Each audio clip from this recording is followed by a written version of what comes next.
તો ચાલો વિદ્યાર્થી મિત્રો, વેલકમ બેક. ફરીથી આપણે મળી રહ્યા છીએ ઓપ્શન લર્નિંગ એપના માધ્યમથી યુટ્યુબ ચેનલની અંદર. અને હવે આપણે શરૂઆત કરવા જઈએ છીએ શ્વસન એટલે વનસ્પતિમાં શ્વસન અથવા તો શ્વસનનો પાર્ટ 2 અને એની અંદર નીટના અનસોલ્વડ ક્વેશ્ચન. એટલે આપણે કોની વાત કરવી છે તો કે ભાઈ પાર્ટ 2 ની વાત કરવી છે. So this is your part number 2 અને શરૂઆત કરવા જઈએ છે નીટ 2016 ના ફેઝ 2 માં પૂછાયેલો સવાલ. તો અહીંયા પહેલો સવાલ લખ્યો છે ઓક્સિડેટિવ ફોસ્ફોરાયલેશન એ. ક્લિયર મિત્રો? સવાલ શું છે? ઓક્સિડેટિવ ફોસ્ફોરાયલેશન એ. લ્યો, પછી તો ખાલી જગ્યા આપી છે ને હવે તમારી પાસે આ 4 ઓપ્શન છે, વાંચો ફટાફટ. એ ઓપ્શન એવું કહે છે કે એટીપી માં ફોસ્ફેટ સમૂહ જોડાય છે. બી, પદાર્થના ઓક્સિડેશન દરમિયાન મુક્ત થયેલ ઇલેક્ટ્રોન દ્વારા મુક્ત થયેલ શક્તિના ઉપયોગ દ્વારા એટીપી બને છે.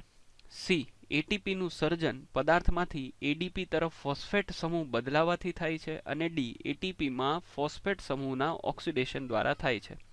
હવે જો આને આ જ ઓપ્શનને ફરીથી અને શાંતિથી વાંચવામાં આવે તો તમને થોડી ઘણી ઓક્સિડેટિવ ફોસ્ફોરાયલેશનની ડિટેલ ખબર પડે. અને મિત્રો બહુ ઇમ્પોર્ટન્ટ છે આને સમજવું, કેમ કે ક્યાંક ને ક્યાંક ઘણા બધા લોકોને આ ઓક્સિડેટિવ ફોસ્ફોરાયલેશન હાર્ડ લાગતું હોય છે. તો ઓક્સિડેટિવ ફોસ્ફોરાયલેશનની અંદર શું એટીપી માં ફોસ્ફેટનો સમૂહ જોડાય છે? નહીં, આવી તો વાત ક્યાંય લખેલી છે નહીં. બીજું, પદાર્થના કયો પદાર્થ એટલે કે જે ગ્લુકોઝની અંદર 3 પ્રક્રિયા થઈ, ગ્લાયકોલિસિસ, બોલો બીજી કઈ થઈ? ક્રેબ્સ ચક્ર. અને ત્રીજી કઈ ચાલવાની છે? Oxidative phosphorylation. તો એની અંદર આ જે પદાર્થ આવશે એટલે વોટએવર જે કંઈ પણ આપણી પાસે અત્યારે નિપજ આવી છે ગ્લાયકોલિસિસ અને ક્રેબ્સ ચક્રથી, ઓક્સિડેશન દરમિયાન એટલે કઈ પ્રક્રિયા થઈ?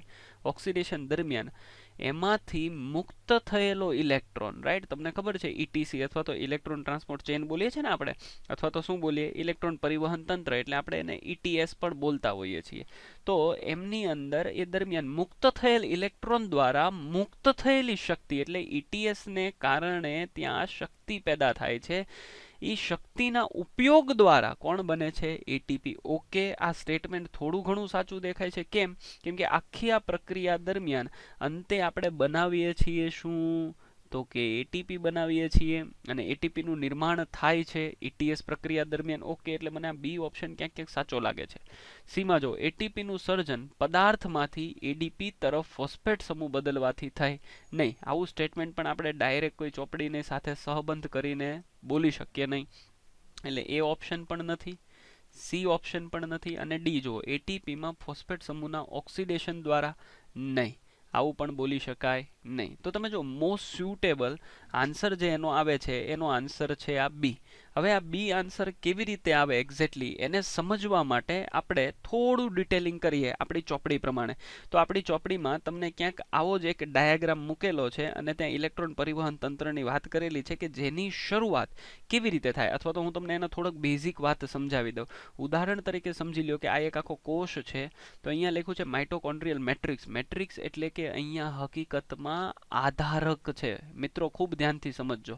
એનો મતલબ આ ઈટીએસ ની પ્રક્રિયા ક્યાં થાય છે? બોલો તો ઈટીએસ ની પ્રક્રિયા કણાભ સૂત્રના ક્રિસ્ટી પર એટલે કે કણાભ સૂત્રના અંતઃપટલ પર. આ આધારક છે એટલે કણાભ સૂત્રનું આધારક. આ એનું અંતઃપટલ છે. અંતઃપટલ જેના ઉપર કઈ પ્રક્રિયા થાય છે? તો કે ઈટીએસ. અને આ શું થઈ ગયું? તો કે આ એનું ઇન્ટરમેમ્બ્રેન સ્પેસ છે એટલે આંતરપટલીય જગ્યા અથવા તો આંતરપટલીય રચના. અહીંયા હું લખી દઉં ઇન્ટરમેમ્બ્રેન એટલે આંતરપટલ રચના છે. આંતરપટલ રચના છે એનો મતલબ અહીંયા જો એક લાઇનિંગ હું તમને ડ્રો કરીને સમજાવું તો આ રેડ કલરની અત્યારે જે હું લાઇન ડ્રો કરી રહ્યો છું એ કણાભ સૂત્રનું કોણ હશે? આ કણાભ સૂત્રનું કોણ હશે? તો ત્યાં આપણે લખી દઈએ એ એનું બાહ્ય પટલ હશે. રાઈટ? હવે અંતઃપટલ હોય તોય ભલે, બાહ્ય પટલ હોય તોય ભલે. જો આ અંતરપટલ છે એને આપણે ફરીથી લખીએ એટલે તમને ખ્યાલ આવી જાય. ક્લિયર? ખ્યાલ આવે છે તમને? આ શું લખ્યું છે? આંતરપટલ. હાલો, ક્લિયર થઈ ગયું? એટલે આ આંતરપટલ રચના, બાહ્ય પટલ અને આ અંતઃપટલ, અને આ શું થઈ ગયું? કણાભ સૂત્રનું આધારક. રાઈટ? હવે તમને બધાને ખબર છે કણાભ સૂત્રના આધારકમાં કઈ પ્રક્રિયા થાય? તો કે ટીસીએ ની પ્રક્રિયા થાય.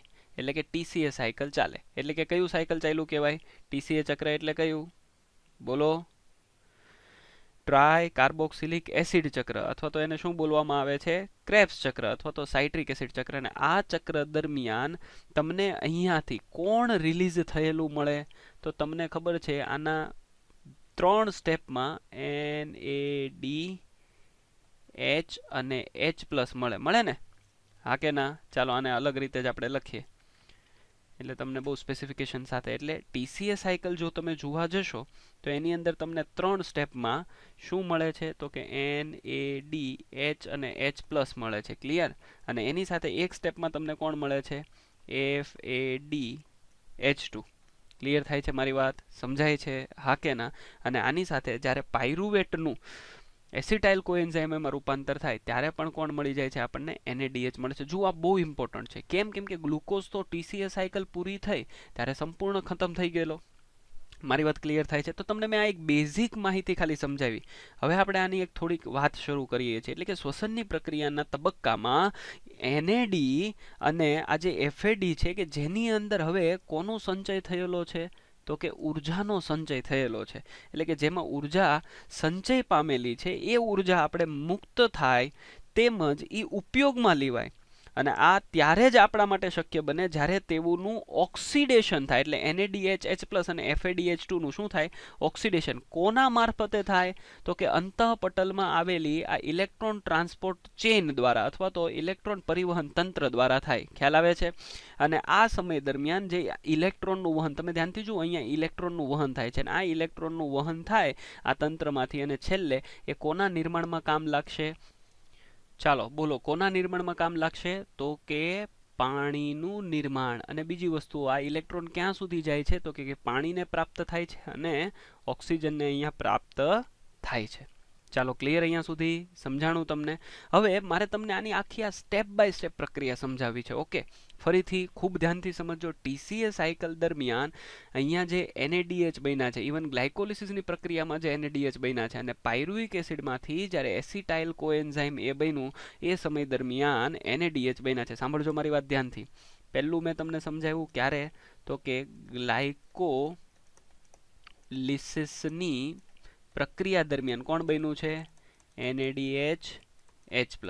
બીજું મેં તમને ક્યારે સમજાવ્યું, લિંક રિએક્શન, જોડાણ પ્રક્રિયા. લિંક રિએક્શનમાં ક્યાં, તો કે જ્યારે પાયરુવિક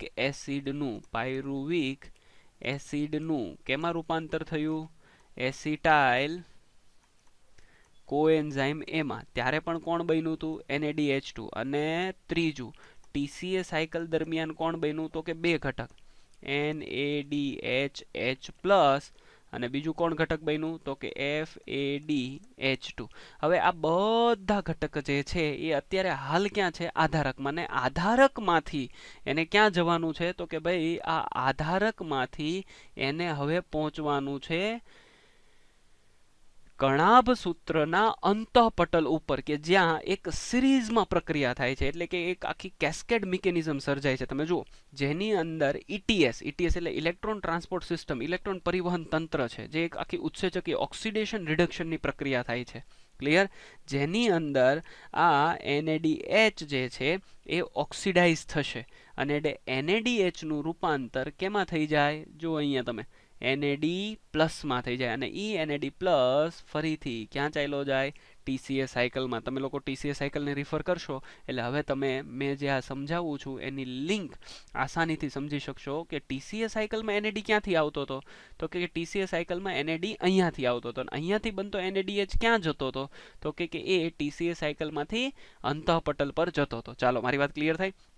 આ સમય દરમિયાન, એટલે કે આ સમય દરમિયાન અહીંયા કોણ કામ કરે, તો કે કોમ્પ્લેક્સ નંબર 1 કામ કરે. એટલે કે સંકુલ નંબર 1 કામ કરે, જેનું નામ છે NADH ડિહાઇડ્રોજિનેઝ. કયું સંકુલ છે, તો કે NADH ડિહાઇડ્રોજિનેઝ નામનું સંકુલ છે. જેના કારણે શું થશે, સાંભળજો મારી વાત ધ્યાનથી. જેના કારણે શું થશે, NADH H+ માંથી NAD+ બની ગયું અને આ H+ જે છે એ ક્યાં આવી ગયા, તો કે આંતરપટલીય ભાગમાં આવી ગયા. મારી વાત ક્લિયર થઈ જાય છે, સમજાય છે, હા કે ના? હવે અહીંયા જ્યારે અહીંયા 2H+ આવે છે એ સમય દરમિયાન અહીંયાના ઇલેક્ટ્રોન જે છે એ હવે કોની પાસે જાય, યુબિક્વિનોન પાસે જાય છે. કોની પાસે જાય છે, યુબિક્વિનોન પાસે જાય. અને એ સમયે યુબિક્વિનોન રિડ્યુસ થાય. બરોબર ઈ જ સમયે અહીંયા જે FADH2 છે એ કોમ્પ્લેક્સ નંબર 2 માં જાય. જો મિત્રો આપણી ચોપડીમાં કોમ્પ્લેક્સ નંબર 2 ને અંદરની સાઈડ યુબિક્વિનોન પછી દેખાડ્યું છે, મેં એને અહીંયા સેપરેટ દેખાડ્યું છે કારણ કે તમે આને સરખી રીતે સ્ટડી કરી શકો કે જે નું નામ એટલે કે આ સંકુલનું નામ શું છે. એટલે સંકુલ નંબર 2 ઉદાહરણ તરીકે જો મારે આનું લિસ્ટિંગ કરવું હોય તો હું તમને સમજાવતો જાઉં. સંકુલ નંબર 1 એટલે કોણ? હાલો બોલો. સંકુલ નંબર 1 એટલે કોણ? NADH ડિહાઇડ્રોજિનેસ. જે અહીંયા લખ્યું જ છે તેમ છતાં અહીંયા કહી દઉં NADH ડિહાઇડ્રોજિનેસ. ક્લિયર? ચાલો સંકુલ નંબર 2 અહીંયા હું શબ્દ મૂકી દઉં સંકુલ. ઓકે ચાલો સંકુલ નંબર 2 કયું છે? તો સક્સિનેટ ડિહાઇડ્રોજિનેસ. સક્સિનેટ ડિહાઇડ્રોજિનેસ. અને આ સક્સિનેટ ડિહાઇડ્રોજિનેસ કોને અપટેક કરશે? FAD. એટલે તમે જો પિક્ચરની અંદર જે FAD છે એ આ સેકન્ડ સ્ટેપમાં આવે છે એટલે કે અહીંયાથી આવે છે. અને FADH2 નું રૂપાંતર પણ કેમાં થઈ જશે? FAD પ્લસમાં.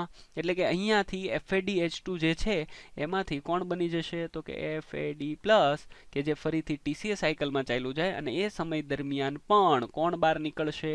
તો કે એ સમય દરમિયાન પણ H પ્લસ બહાર આવી જશે. મારી વાત ક્લિયર થાય? સમજાય? અને એ સમયે સંકુલ નંબર 2 માંથી આવતા ઇલેક્ટ્રોન પણ કોને મળે? યુબિક્વિનોનને. આપણી ચોપડીમાં આ વાત બહુ સ્પષ્ટપણે લખી છે. એટલે કે FADH2 એટલે કે સંકુલ નંબર 2 અને સંકુલ નંબર 1 બંનેમાંથી સરખા ઇલેક્ટ્રોન કોની પાસે જાય છે? યુબિક્વિનોન પાસે જાય છે. અને યુબિક્વિનોન એ જે છે એ યુબિક્વિનોન H2 માં અને યુબિક્વિનોન પોતે ઓક્સિડાઇઝ થાય અને રિડ્યુસ સ્વરૂપે ઇલેક્ટ્રોન કોને આપી દે છે? તો કે કોમ્પ્લેક્સ નંબર 3 ને આપી દે છે. કોને આપે છે? Complex number 3. અને આ કોમ્પ્લેક્સ નંબર 3 નું નામ શું છે?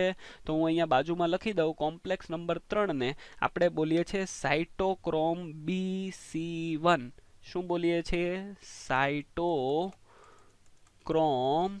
BC1. ચાલો મારી વાત ક્લિયર થઈ જાય છે. એના ઉપર ઇલેક્ટ્રોન સ્થાનાંતરિત થાય છે. કોના દ્વારા? યુબિક્વિનોન દ્વારા. અને આ સ્થાનાંતરિત થવાની પ્રક્રિયામાં યુબિક્વિનોન પોતે કેવું થાય?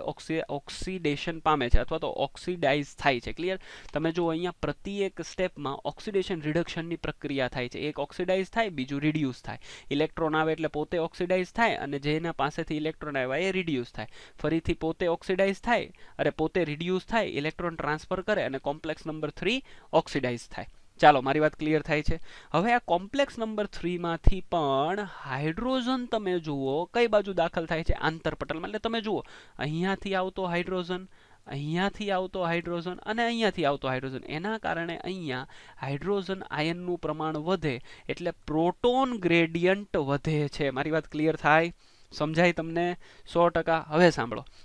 આ સાઇટોક્રોમ જે BC1 છે એટલે કે કોમ્પ્લેક્સ 3 છે એની સાથે એક નાનકડો અમથો પ્રોટીન ઘટક જોડાયેલો છે અને એ છે સાઇટોક્રોમ C.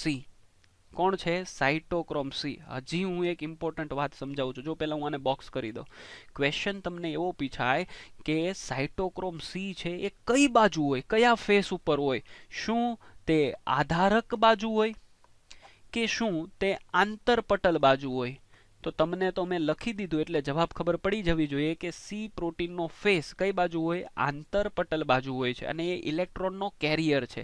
દેખાય તમે તમારી ચોપડીમાં તો જો તમે જોશો એટલે કે NCERT ના 233 નંબરના પેજ ઉપર જોશો. હું પેજ નંબર સાથે કહું છું. NCERT ના 233 નંબરના પેજમાં જોશો એટલે તમને સાઇટોક્રોમ C જે છે આંતરપટલીય અવકાશ તરફ વહન થતો દેખાશે કે જે સંકુલ નંબર 3 અને સંકુલ નંબર 4 ને જોડે છે. એટલે સંકુલ 3 એટલે હું અહીંયા લખી દઉં થર્ડ સંકુલ અને સંકુલ નંબર 4 આ બંનેને જોડે છે. ક્લિયર? હવે આપણે સંકુલ નંબર 4 ની વાત કરી દઈએ તો સંકુલ નંબર 4 જે છે એનું નામ સાઇટોક્રોમ C ઓક્સિડેસ છે. એટલે let me write here first. આને આપણે કહીશું સાઇટોક્રોમ C ઓક્સિડેસ. અને આ સાઇટોક્રોમ C ઓક્સિડેઝ એ કોનું બનેલું હોય?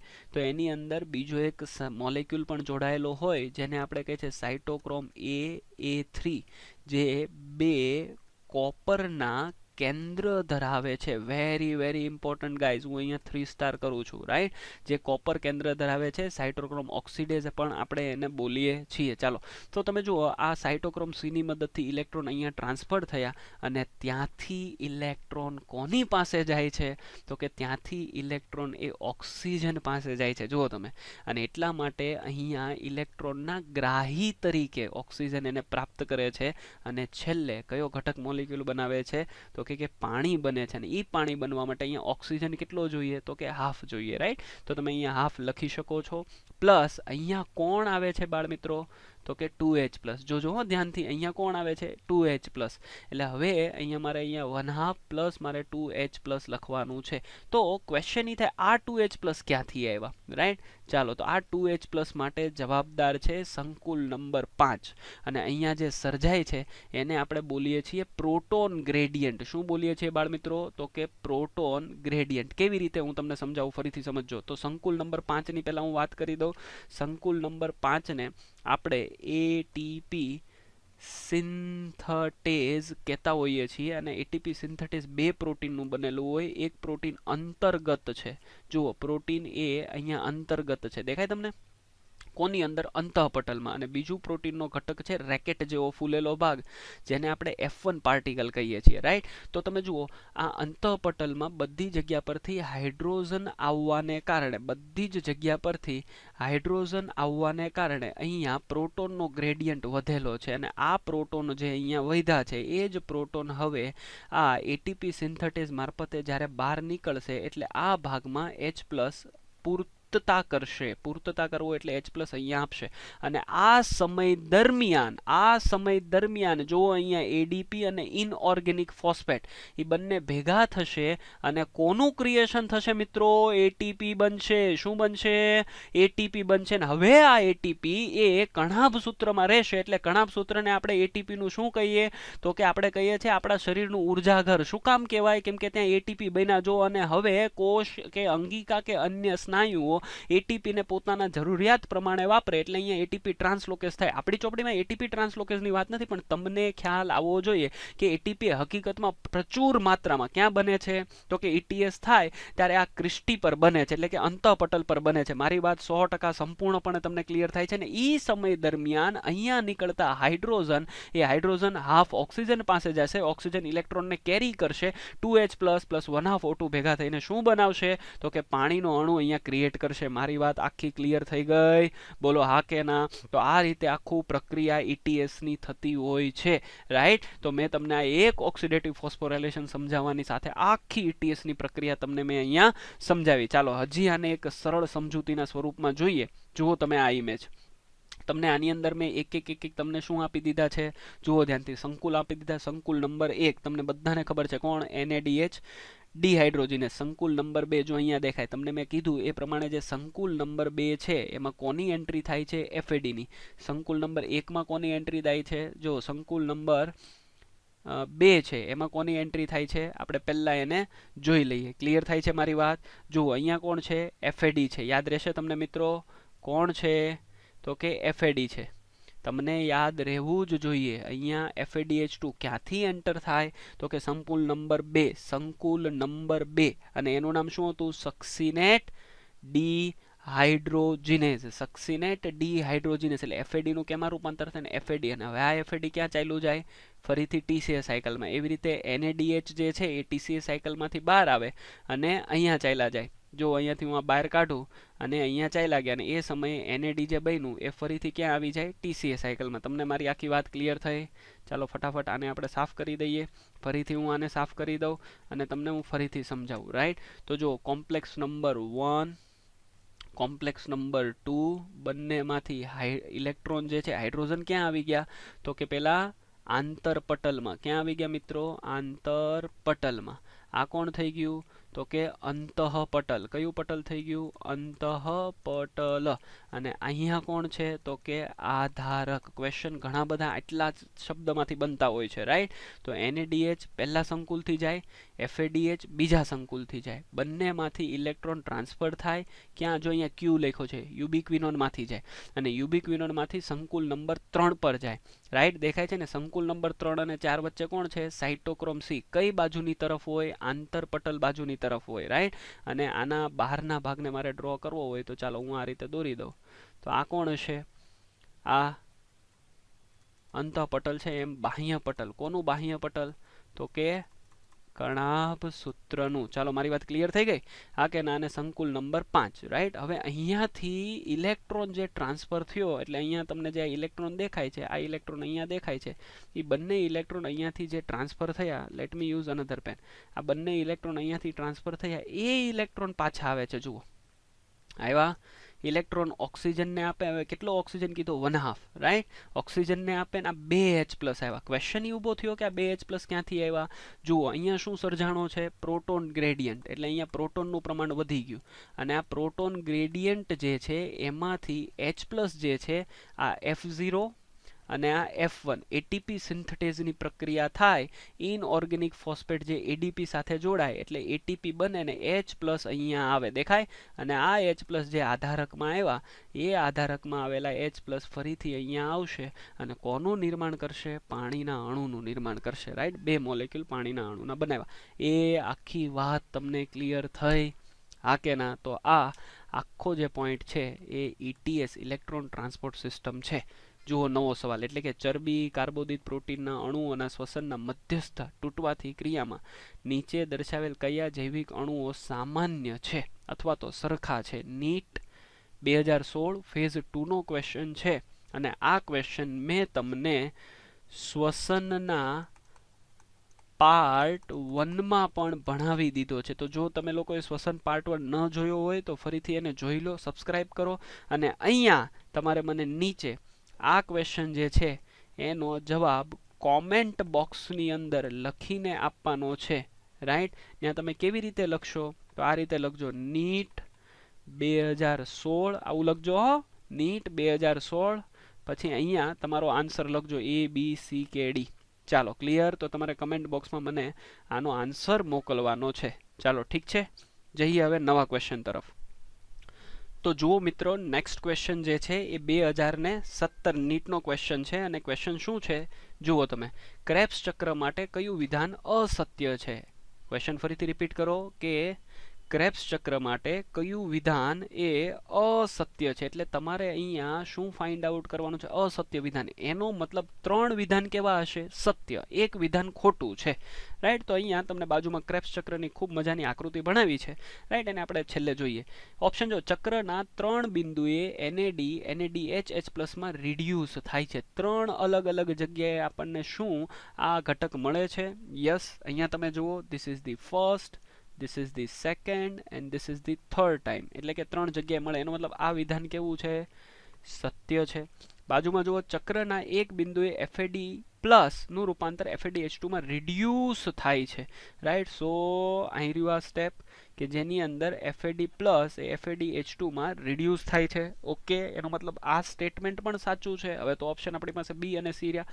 સક્સિનાઇલ કોએન્ઝાઇમ A ના સક્સિનિક એસિડ રૂપાંતરણ દરમિયાન GTP સંશ્લેષિત થાય છે. એટલે કે સક્સિનાઇલ કોએન્ઝાઇમ એ આવ્યું, એમાંથી સક્સિનિક એસિડનું નિર્માણ થાય. જોજો, તમને એક્ઝામમાં આકૃતિ નહીં આપી હોય, આ તો હું તમને રેફરન્સ તરીકે સમજાવું છું કે મારે તમને હમણાં TCA સાયકલ પણ સમજાવી છે એટલા માટે. ઓકે, તો અહીંયા GTP ના અણુનું નિર્માણ થાય છે. હકીકતમાં GTP નહીં પણ આપણે અહીંયા શું બોલીએ છીએ, ATP બોલીએ છીએ. કેવી રીતે, તો અહીંયા હોય ADP, રાઈટ. અને આ GTP પોતાનો ફોસ્ફેટ ADP ને આપે અને કોનું નિર્માણ થાય, ATP નું. અને એ સમય દરમિયાન GTP નું રૂપાંતર ફરીથી કેમાં થઈ જાય, GDP માં. અને અહીંયા માત્ર ટ્રાન્સફર કોનું થયું, તો કે એક ફોસ્ફેટ નું થયું.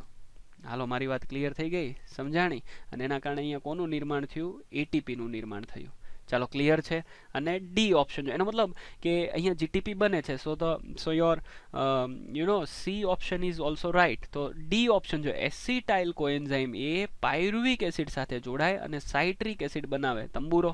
એવું તો ન જ હોય ને. કેમ? કેમ કે જો અહીં રહ્યું આ એસિટાઇલ કોએન્ઝાઇમ એ કોની સાથે જોડાય? જો ક્વેશ્ચન અહીંયા બને છે એસિટાઇલ કોએન્ઝાઇમ એ કોની સાથે જોડાય? ઓક્ઝેલો એસિટિક એસિડ સાથે જોડાય અને સાઇટ્રિક એસિડ બનાવે છે. તો એસિટાઇલ કોએન્ઝાઇમ એ પાયરુવિક એસિડ સાથે જોડાતો નથી. એનો મતલબ your D option is right. હા કે ના? એટલે આ ડી ઓપ્શન છે એ અસત્ય છે. એનો મતલબ કે આ તમારો શું થઈ ગયો? અસત્ય. આ સત્ય, આ સત્ય, આ સત્ય અને આ અસત્ય. એટલે તમારો ઓપ્શન આ થઈ ગયો. This is your answer. ચાલો થોડી ઘણી વાત મારે બીજી કરવી છે. હું તમને એક નાનકડી એમથી ચાવી આપું. કોને યાદ રાખવા માટેની? ટીસીએ. સૌથી પહેલા આપણે સમજી લઈએ ટીસીએ સાયકલ થાય ક્યાં? તો કે કણાભ સૂત્રના આધારકમાં. ક્યાંથી ટીસીએ સાયકલની શરૂઆત થાય? એટલે હું લખી દઉં શરૂઆત ક્યાંથી થાય? તો તમારે યાદ રાખવાનું છે એસિટાઇલ કોએન્ઝાઇમ એ ના જોડાવાથી થાય. શરૂઆતમાં એસિટાઇલ કોએન્ઝાઇમ એ કોની સાથે જોડાય? તો તમારે યાદ રાખવાનું છે એસિટાઇલ કોએન્ઝાઇમ એ જે છે એ કોની સાથે જોડાય? ઓક્ઝેલો એસિટિક એસિડ સાથે જોડાય. અને સર્વપ્રથમ બનતું ઘટક કયું છે? Citric acid. શું છે? Citric acid. ચાલો મારી વાત ક્લિયર થાય? હા કે ના? સમજાય છે તમને? ઓકે. આ આખી પ્રક્રિયા દરમિયાન એટલે કે હું અહીંયા લખી દઉં પાયરુવિક એસિડ થી લઈને આખી પ્રક્રિયા દરમિયાન એટલે અહીંયા હું લખી દઉં 2 અણુ પાયરુવિક એસિડના હતા ને. આપણે અહીંયા પણ લખી દઈએ પાયરુવિક એસિડના કેટલા અણુ? 2 અણુ પાયરુવિક એસિડના હતા. એનું આ ટીસીએ સાયકલ દરમિયાન કઈ સાયકલ? તો કે ટીસીએ સાયકલ દરમિયાન શું થઈ જાય? તો કે સંપૂર્ણ વિઘટન થઈ જાય છે. એટલે ગ્લુકોઝનું પાયરુવિકમાં અહીંયા લખી દઉં ગ્લુકોઝનું પાયરુવિકમાં અને પાયરુવિકમાંથી અહીંયા ટીસીએ સાયકલ પૂરી થાય ત્યાં સુધીમાં એનું શું થઈ જાય? સંપૂર્ણ વિઘટન થઈ જાય છે. અને છેલ્લે એની ચાવી. તમારે એની ચાવી યાદ રાખવી હોય તો પહેલા તમારે લિંક રિએક્શન યાદ રાખવી પડે. લિંક રિએક્શન એટલે શું? તો કે પાયરુવિક કેટલા હતા? 2 અણુ. કેટલા કાર્બન વાળા? 3 કાર્બન વાળા. એનું રૂપાંતર કેમાં થયું?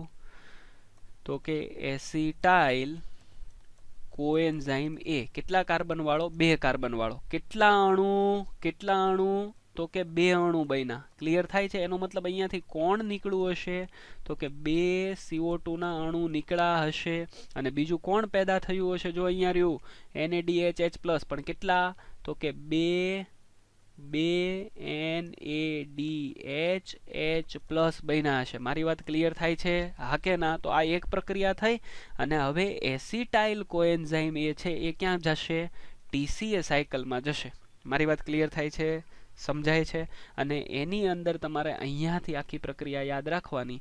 એટલે તમારે આ ચક્ર યાદ રાખવાનું છે. સા આ સ મે ओ.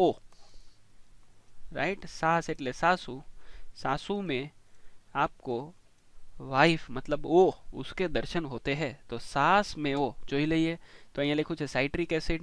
ચાલો જોતા જાવ એટલે તમને ખબર પડતી જાય કોણ છે? Citric acid. કેમ ઈ 6 કાર્બનનું બન્યું? એસિટાઇલ કોએન્ઝાઇમ એ કેટલા કાર્બનનું? 2 કાર્બન. ઓક્ઝેલો એસિડ કેટલા કાર્બન? 4 કાર્બન. જોડાય એટલે 6 કાર્બન. હવે અહીંયાથી એક કાર્બન ડાયોક્સાઇડ નીકળી ગયો એટલે આલ્ફા કીટોગ્લુટારિક આલ્ફા કીટોગ્લુટારિક બન્યું જે કેટલા કાર્બનનું છે? 5 કાર્બનનું.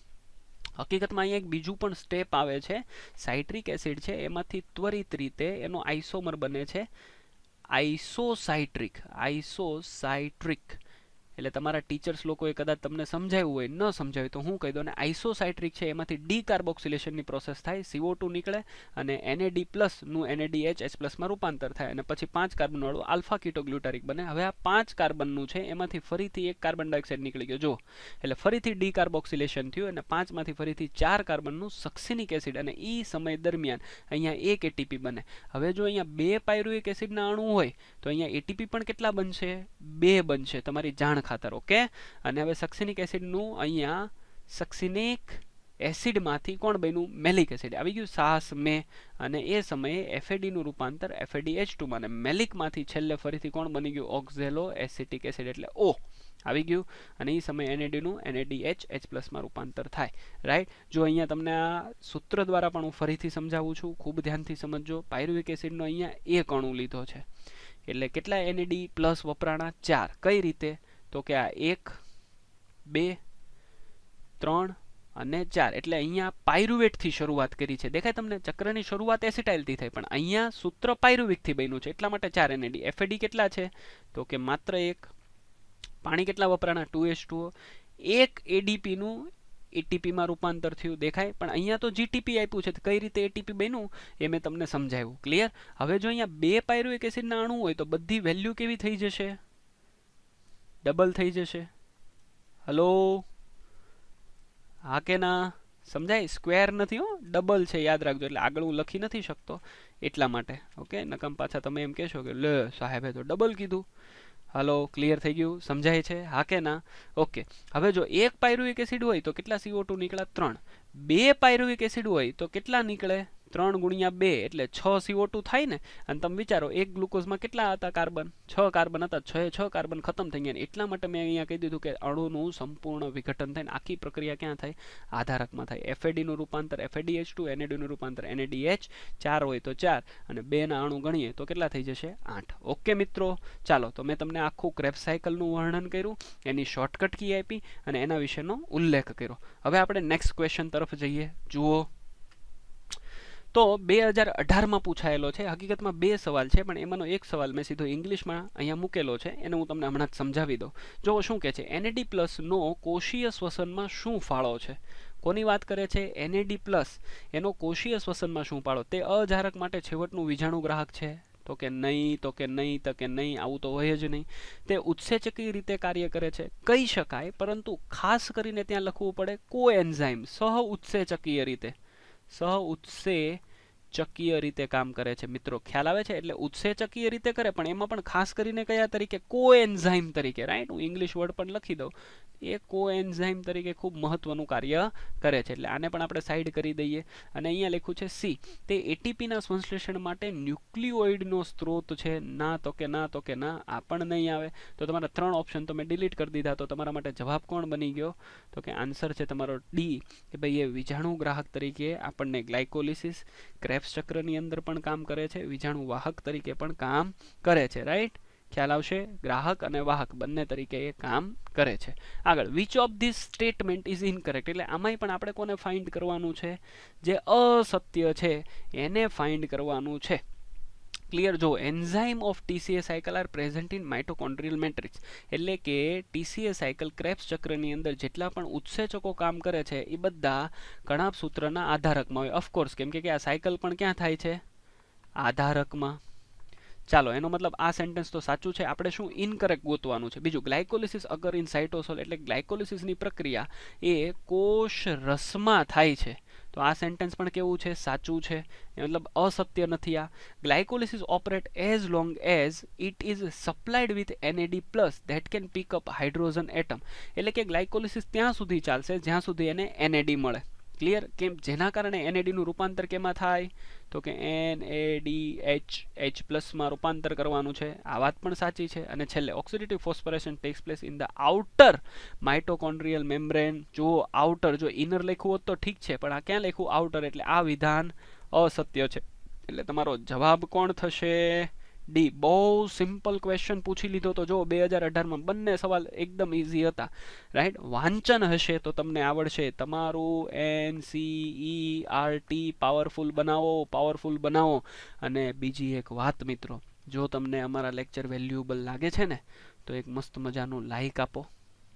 રાઈટ. ચેનલને સબસ્ક્રાઇબ કરી દો, અને તમારા મિત્રો સુધી આ ચેનલને શેર કરો કે હા ભાઈ, અહીંયા ઘણા બધા MCQ મજાના શીખવા મળે છે, અને MCQની સાથે આખા ટોપિક ડિટેલમાં આપણે સમજીએ છીએ. ઓકે, તો આ મહેનત જે છે, રાઈટ, એને બીજા લોકો સુધી પણ પહોંચાડજો. જો નેક્સ્ટ ક્વેશ્ચન 2019 પર જઈએ છીએ આપણે. અહીંયા પહેલો સવાલ લખેલો છે કે ગ્લાયકોલિસિસની પ્રક્રિયામાં પ્રથમ અપરિવર્તિત ક્રિયા अपरिवर्तित क्रिया के जेमां ग्लूकोઝનું ગ્લુકોઝ 6 ફોસ્ફેટમાં પરિવર્તન થાય છે તે આના દ્વારા ઉદ્દીપન પામે છે. એટલે કે ગ્લુકોઝનું કેમાં રૂપાંતર થાય? ગ્લુકોઝ 6 ફોસ્ફેટમાં રૂપાંતર થાય છે એ કોના દ્વારા થાય છે? રાઈટ. હવે બહુ ઇઝી સવાલ છે. આના દ્વારા ઉદ્દીપન પામે છે ફોસ્ફોફ્રુક્ટોકાઇનેઝ, આલ્ડોનેઝ, હેક્ઝોકાઇનેઝ અને ઇનોલેઝ. ચાલો તમે પહેલા 1 મિનિટ લઈને વિચારો તો કોની અંદર થશે આ પ્રક્રિયા? બોલો, વિચારો વિચારો. શું કીધું છે? હિન્ટ અહીંયા આપી છે. જો ગ્લુકોઝનું ગ્લુકોઝ 6 ફોસ્ફેટમાં રૂપાંતર થાય છે. રાઈટ. અને આ પ્રક્રિયા થવા માટે જવાબદાર કોણ? વિચારો. ગ્લુકોઝનું સૌથી પહેલું સ્ટેપ છે ગ્લુકોઝનું ગ્લુકોઝ 6 ફોસ્ફેટમાં રૂપાંતર થાય છે.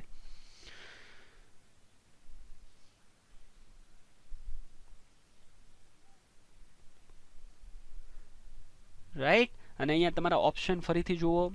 ફોસ્ફોફ્રુક્ટોકાઇનેઝ, આલ્ડોલેઝ, હેક્ઝોકાઇનેઝ અને ઇનોલેઝ. એકદમ સિમ્પલ છે, આપણી ચોપડીમાં આપેલું છે અને આનો ડાયરેક્ટ આન્સર હું તમને આપું છું અને એ છે હેક્ઝોકાઇનેઝ. એટલે આને ગોતવાની જરૂર નથી. Right. So this is a simple question. Right. NCERT માં ડાયરેક્ટ આપેલો છે. અને છેલ્લો ક્વેશ્ચન જુઓ. ટ્રાય પાલ્મિટીન માટે શ્વસન અંચળાંક RQ નું મૂલ્ય. મિત્રો આ ક્વેશ્ચન જે છે એ હું તમારા પર છોડું છું. ક્લિયર? એનો મતલબ કે તમારે આ ક્વેશ્ચનનો જવાબ મને કોમેન્ટ બોક્સમાં લખીને આપવાનો છે. ચોપડીમાં જોવાનું નથી. રાઈટ. તમારે સીધો આન્સર આપવાનો છે. કોમેન્ટ બોક્સમાં આપશો. કેવી રીતે આપશો? રાઈટ. શું લખશો તમે? તો આવી રીતે લખજો, નીટ 2019 અને એનો આન્સર ABCD. રાઈટ. કોમેન્ટ બોક્સમાં અને કમેન્ટ કરજો ઓ વાલા. ક્લિયર? અને મેં તમને હમણાં જ કીધું એ પ્રમાણે તમારે શું કરવાનું છે? Like, subscribe and share. Okay મિત્રો, ચાલો જય હિન્દ, વંદે માતરમ. ફરીથી નવા ચેપ્ટર સાથે આપણે ઓપ્શન લર્નિંગ એપના માધ્યમથી અને ઓપ્શન લર્નિંગ એપ નામના પેજ યુટ્યુબ પર છે એમના દ્વારા ફરીથી આપણે મળીશું. ત્યાં સુધી જય શ્રી કૃષ્ણ.